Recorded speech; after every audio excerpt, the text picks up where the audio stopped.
Okay. Or remember. So how did you feel when he did go away? My mom says when I was little, I was very anxious for him to get home. But how do I feel now? I kind of accept the fact that he's not, like, if he doesn't get home anytime, then he just doesn't. But if I can keep in contact with him. He can call us, but like, it doesn't really affect me. It doesn't bother me.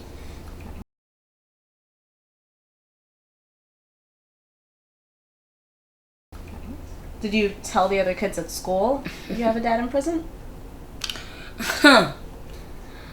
Well, it's an easy and a hard question because I don't think so, but at the same time, I'm not sure. Because, like, no, I don't tell anybody, but I'm pretty sure they do know already somehow. But it's whatever. It doesn't really bother me any much. Like, for what he did, I can't really change that, so, eh. Okay. What makes you not just tell the kids, oh yeah, my dad's in jail?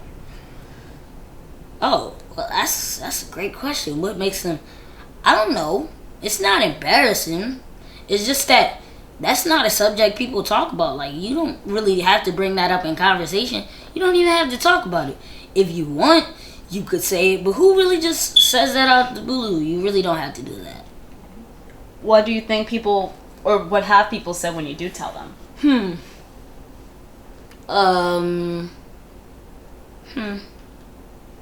It's not anything big. It's not like they really say, wow, I wasn't expecting that. No, because that's what happened to a lot of families. So, like, most of my friends, they also have fathers who happen to be in prison, but well, should I say a slim number of them, because it's not most of them. The topic, it doesn't really bother them, because it's not like they're gonna, like, be angry about it. Like, what? It's not really their business, and the topic is gonna change. It's not like what else can you really say about that? Yeah. So, did any of the kids ever tease you or try to make fun of the subject? Yeah, that happens a lot. Well, not a lot to me, but because I don't really let it happen. Like, nobody would say that because I don't really, like, nobody, like, people know, but it's not like anybody really says about it because it's not something to make fun of somebody about, because it's not, how do I say it? It's not like, even if they did make fun of me, what can I really say? Like, that's not, it's not really bad. Like, what is that supposed to do to me? It's not like saying, your mama doesn't love you. That's different. But if someone says, oh, haha, your dad is in prison, what am I supposed to say? No, he isn't. Like, that's not something to get teased over. If he is, he is. Okay. So you've never been embarrassed to say your father is in jail? No. So what was the relationship like with your father when he had come out of prison and before he went back in? It was great. We did a lot of stuff. I remember on Easter, we went to the park and we had fun. And it was just great times with my dad. I always used to play Xbox and stuff with my father. And he used to cook and stuff, do all of that. I used to have bunk beds at his house. I remember watching Jimmy Neutron and stuff with my dad. But when he was around, he didn't have time. Like, he was sleeping or watching TV or doing whatever he was doing. Like, I was just sitting in my room, just not really worried about anything. Me and my father's relationship was cool. Like, he's great, but when he went back to prison, the relationship didn't change. Cause I still love my dad, but the relationship is kind of he loves me, I love him, but I think he's cool. Like he loves me like a son, but I'm like, you're a really cool guy. Yeah.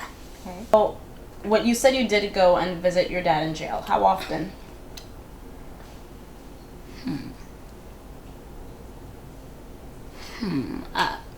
The last time I went was like almost a year ago. Almost like, but I'm pretty sure it wasn't that long ago. But I used to go see my dad, not routinely, but every now and then I would go see him. But then we started going to see him every month. And hey, at least I got to see him. There's some people who can't really see their father. So I can't really say, oh, hey, I need to go see my dad more. All I can say is, when I do see him, it's cool. It's cool when I do see him.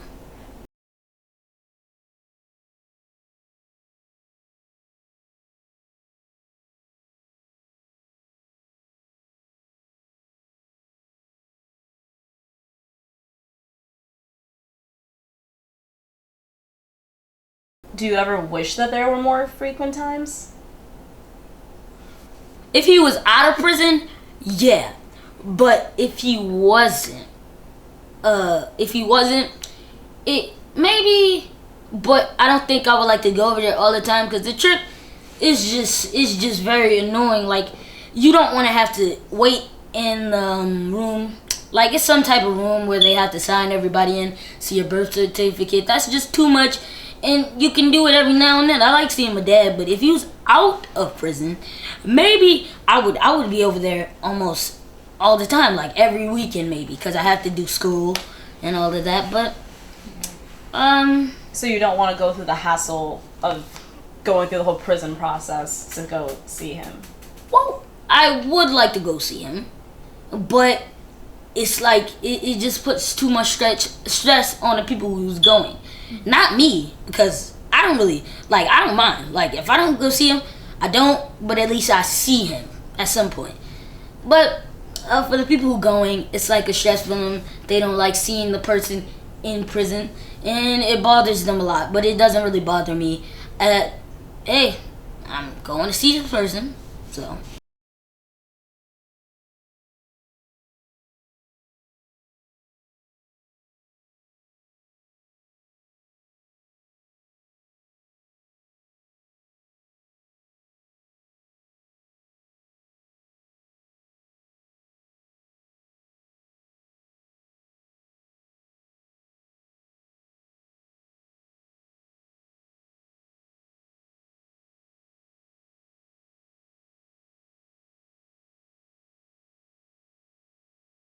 Okay, so you said you go through a room. You want to describe all the process up until you get to see your dad? Do you want me to tell you the process of the prison he used to be in? Like, it was just terrible. It was like a lot of closed-minded people about skin color and all of that. But that's another story. Like the corrections officers? Yeah. They were really closed-minded about skin color. Like, they were nice to me, but like to other people, they were very aggressive. Like, they would be very aggressive towards my mother. Like, they will give her a hard time saying because she is not married to the person, she could not go, and she's not biologically related to this person, or she doesn't have papers that show that she's a relative of this person. And they will give her a hassle for that. But eventually we got to see him. And I've seen some other people who had a lot of problems with the corrections officers because they had not met the requirements of the problems. Because I can kind of see why people don't want to get married with someone in prison, because it's like, it doesn't work. It's not gonna make any sense. Well, to me at least, because you don't even get to see that person a lot. Like, I would like to do things I wanted to, not get married to a person in prison who I don't know when they're gonna get out at any time. Okay. So I guess in a sense, the visitations were easier for you just because you were a minor. Oh yeah. I don't have to do any paperwork or anything. Okay. Well, most people in society, they tend to look at people in jail as bad people or scary people. Do you ever feel that way about your dad? Actually, great question. There's a lot of bad people in jail, but you know, I would say not all of them are bad people. They could have done something bad, but they aren't bad people. They're still people. They're not. Well, people can't say they're monsters, but they're still human, even though they might have murdered somebody. That's different. My dad, I don't think he did that. And if he did, same thing. He's still a person. He's human. There's a lot of things that he can't do anymore now that he's in prison. And people just have to think like, if I was in that situation, how would I feel? Like, you can't just say they're not people. They made mistakes. Everybody's gonna make a mistake, but you can't really blame them. Even if they do it repeatedly, that just shows that they're not learning anything, and that might just be because they have a problem. They're having issues with people or someone they like, someone they like doesn't like them back. Like, I don't know, a lot of issues is just going around. I don't see my father as a bad person. He did bad things, but he's not a bad person. And there are some situations where I thought, like, at some point in my life, I thought that everybody in jail should have been, should I say, executed. It's a long time ago. But since we're not in medieval times, I cannot do that. And that's not, I would say everybody but my dad. But then you have to think about everybody else's families. Even if they did something really bad, the family's still going to defend that person.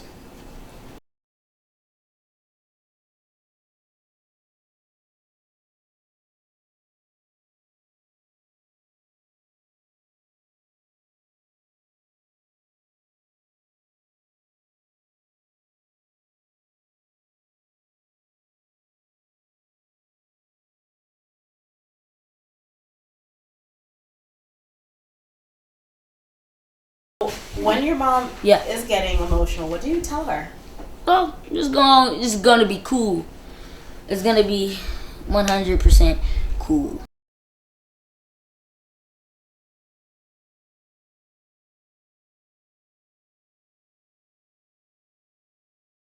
I tell her that everything is gonna be alright.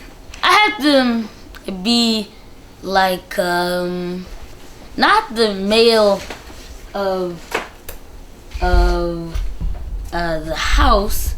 I just gotta be somebody who can make my mom feel better, and that's who I want to be. A person who can just make my mom happy. Because if I can't do that, then like she's gonna feel emotional. Oh, my father not being here. But I've learned to really accept it. That's just me.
So, Barbara, could you describe your husband for us?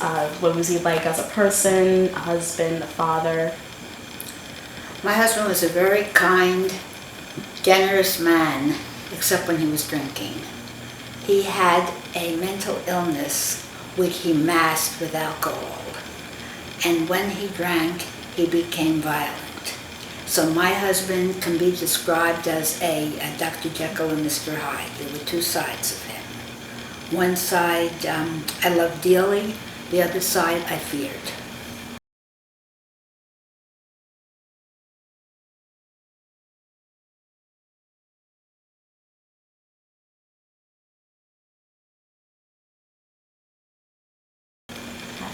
So, when your husband committed the crime of murdering his father, could you describe to us what happened when you got the phone call?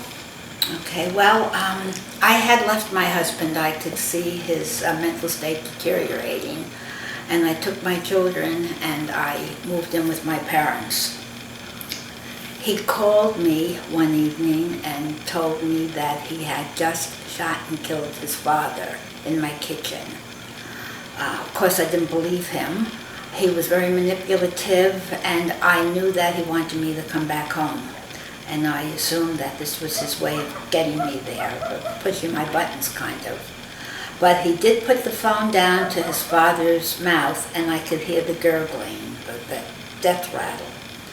And the first thing I did was scream. I screamed for my parents. And I said to Gene, did you call the police? And he said he already did, that the police were on their way. And of course I should not come over. I guess maybe the shock of it sobered them up. But he and his father had been out drinking together that night. And they got into a fight, not with each other, but with people in the bar. And apparently my husband suffered a concussion from the fight. And his father walked away from him.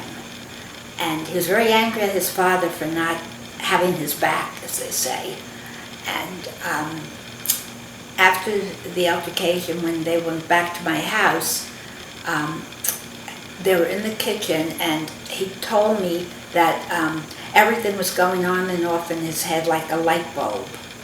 He was, of course, in an alcoholic blackout when he took the shotgun from the hall closet and shot his father. So what were your thoughts at that moment? Were you thinking of your future, the kids, him? What was just going through your head? What did you think your position was? Disbelief. Shock. My father immediately called an attorney, a friend of his. We didn't know any criminal attorney, so my father called a real estate attorney who we knew. And I quickly called my babysitter to come and pick up the children. They were maybe 1.5 and 2.5 at the time. The police came to the house and they questioned me.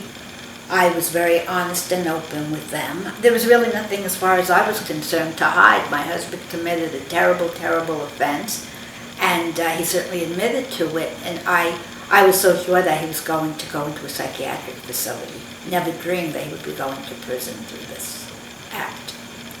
So when he went to prison, how did that drastically change your life? Oh, in every way you could possibly imagine.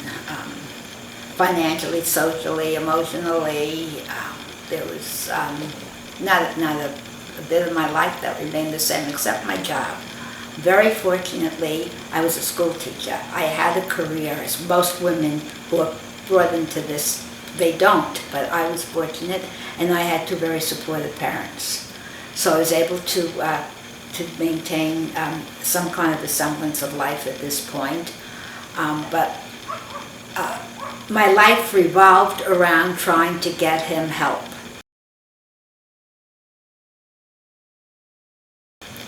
I knew that he was mentally ill. I knew that he did not deserve to go to prison.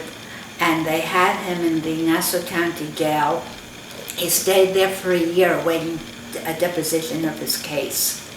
So it was visiting at the jail, trying to care for my children, trying to protect them.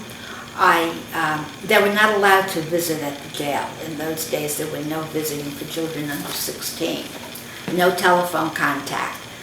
This goes back to 1966. Was when he was incarcerated. Yeah, December of 1966, he committed the crime. So the children lost total contact with their father. Now, Gene was a good father most of the time. as long as he was drinking, and when he was drinking, I really did protect my children from him. So their remembrance of him was as a good person in their life, and now they had absolutely no contact with him. So what I used to do after a visit, I put my children in a double stroller, and one of my colleagues, my teacher friends, would come with me, and we would walk the children back and forth in front of the jail. And he would be able to look out. Usually one of the guards would allow him to look out onto the street, so at least he could see the girls, though they could not see him. So when you would pass by with your children, what Yes. was going through your head? Because this is one of the only times he got to see them. It was Sadness, a lot of sadness. So you said you got a lot of support. So what you felt was surprising. When your husband first went to jail, what did you tell people? Well, we had to tell them the truth because it was all over the newspaper and the radio. I mean, my neighbors all saw when the cops came that night, and there was no way of hiding it, which might have been a good thing for me considering the rest of my life because I couldn't hide it. So therefore, I spoke about it and tried to make people understand that you can't condemn someone for a mental illness. So in a way, it was a blessing in disguise.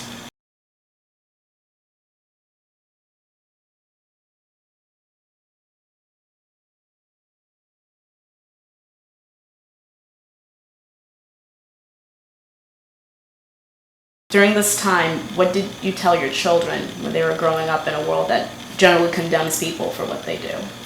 I explained to my children as they were getting a little bit older that Daddy did something wrong. He made a terrible mistake, and he needs to be punished. Like when you make a mistake and you do something wrong, Mommy gives you time out. Well, that's what's happening to Daddy. But I kept telling him the whole time that he loved them and he misses them. And there was no communication other than writing. So he wrote letters from the county jail, and I would read him some portions of the letters because his letters were filled with how much he loved his children and how much better life was going to be, which was not true. But at the time, I know he meant it, and I really tried to believe it.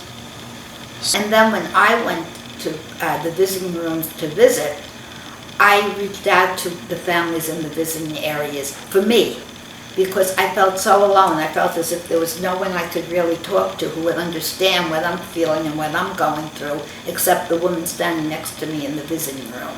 So I met people both in the county jail and in prisons. How was this day? Do you remember? It was one of the very first picnics. They have them now with all the prisons, but where you could go to visit and go outside. And it's family day. And the inmates cooked. And you could sit and be almost normal. What do you think that day is like for most families, or at least what was it for you guys? Oh, it was wonderful. We were together like a family, and he could hug his daughters. And I guess it was a lot of trepidation. You know, when I came home from visits, when I left the prison, I always carpooled going up because I met all these families. And going up, we'd all be very animated and talk about, when we stopped on the way of the diner or something, if they only knew who we were, you know, they only knew where we were going. But coming home, you could hear a pin drop. Greenhaven had a visiting area with a screen from the ceiling to the table. And the only contact you could have with him is fingertip contact. And I made a decision I was not going to bring my children there. I did not want my children to see their father in a cage, because literally that's what it was. He was in a cage.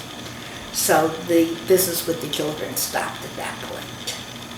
And then my husband went before the parole board. By then I had become very active. And not so much, I wouldn't even say prison reform, but it was very difficult for me to understand how in this day and age people were treated the way they were. Not only my husband as the inmate, but myself and my children. We were made to feel as if we were responsible for all kinds of crimes. By who? By the officials at the jail. Then they were called guards, now they're called correction officers. They used to be called prisons, now they're correctional facilities. I don't think they do a heck of a lot of correcting. But the visits were never comfortable, particularly after Sing Sing and the contact visits. So that became my mission, to change visiting procedures. And I became very vocal about it.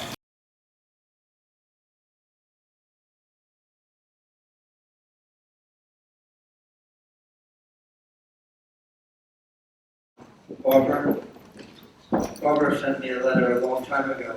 4 people from the early days of Fortune appeared on a television show, and Barbara sent me a letter and said, I'm doing my time on the outside.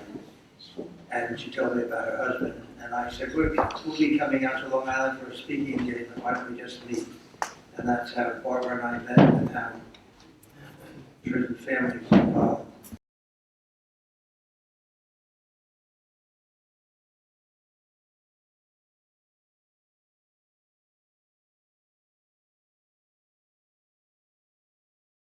So when my husband went before the parole board, and back then things were different too, because what you call good time was at the front of your sentence. Like he had 2.5, so in 2 years he could meet the parole board. That's changed now, it's at the back of the sentence. But he made his first board, and I was told that he made the board so that they would get rid of me.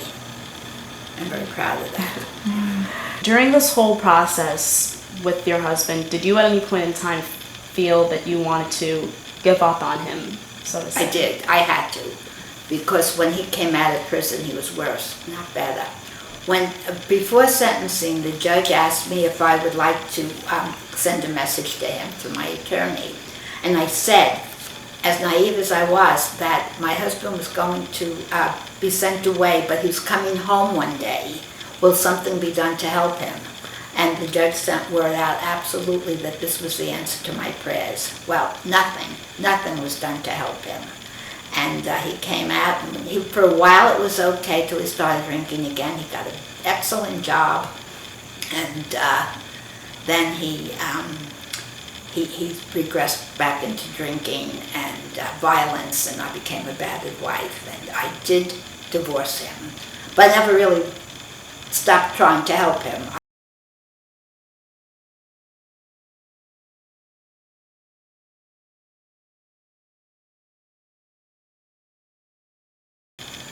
So with Prison Families Anonymous now, what are your primary focuses and goals to achieve within your meetings? To help people navigate the system, for them to have a voice and a place to vent what they're going through, to people who understand. If they want to cry, they can cry. If they want to scream, if they want to curse, I try to avoid that, but some of them do. But navigating the system is an important part, but also advocacy. I think we have a vested interest in what's happening in the criminal justice system, and if we don't care, who will?